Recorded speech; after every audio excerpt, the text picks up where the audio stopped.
निवडणूक आयोग सोपा वाटतो तुम्हाला, हायकोर्ट सुप्रीम कोर्ट सोपं वाटतं, त्याच्यावर तुम्ही तोंडसूक घेतात. तुम्ही बॅलेट पेपर त्याच्यावर निवडणुका घ्या म्हणतायत, कधी म्हणतात मतदारांमध्ये एवढी नावं वाढलीत.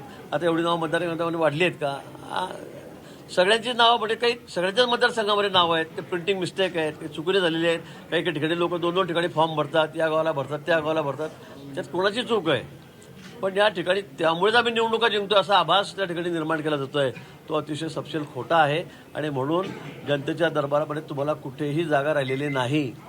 जनता तुम्हाला स्वीकारायला तयार नाही, तुमची कुठली कामं नाही, तुमच्याकडे सत्ता असताना आलं तुम्ही घराच्या बाहेर पडले नाही, तुम्हाला काय लोक आक्षेप करतील? पण आता खापर फक्त निवडणूक आयोगावर फोडायचं, कोर्टावर फोडायचं, हा प्रकार त्यांचा तर सर्रास चाललेला आहे. कारण त्यांना स्वतः हार समोर दिसते, पराभव समोर दिसतोय. भाऊ, आपण वृक्षारोपणाच्या संदर्भात आज उद्घाटन केलंय. जी झाडं आपण रिप्लांट करणार आहे इतर ठिकाणी, तर त्यांचं सक्सेस रेशो किती आहे, आपल्याकडे नेमकी काय माहिती आहे, किंवा पर्यावरणप्रेमींचा असा प्रश्न? नाही, गेल्या वेळी सुद्धा आम्ही 700 जो 1000 झाडं आम्ही त्या ठिकाणी रिप्लांट केलेली होती आणि निश्चित त्याचा सक्सेस रेशो सुद्धा 60 ते 70%. म्हणजे 1000 झाडावरचे 600-700 झाडं 100% जगतात. मोठी मोठी झाडं अगदी खालून काढलेली वृक्ष मोठी ती पण जगतात. पण आम्हाला जी झाडं काढायची ते लहानच आहेत, त्याचा सक्सेस रेट सुद्धा चांगलाच राहील.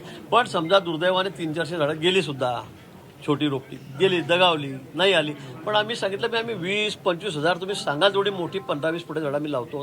तुम्ही बघितलं आता, एक तुम्ही 15 जाऊन बघा काय त्या ठिकाणी सगळी झाडं हिरवी होतील अजून, आणि ती लांबून आली ती 1200-1300 किलोमीटरवरून. पाणी त्यांना आम्ही द्यायला सुरुवात केली, आता खत दिलेलं आहे. तुम्ही 1 महिन्या 2 महिन्यात बघा ती झाडं कशी टवटवीत होतात, कसं त्या ठिकाणी चित्र उभं राहतं. आणि म्हणून मला वाटतं की नुसतं विरोधाला विरोध नको, कुंभमेळ्यासारखा एक मोठा आमच्याकडे सण येतो आमच्या एक प्रकारचा, तो त्या ठिकाणी होतोय, पवित्रचा कार्यक्रम त्या ठिकाणी होतोय. आणि फक्त तेवढंच घेऊन तुम्ही जे चांगले ते दाखवा ना.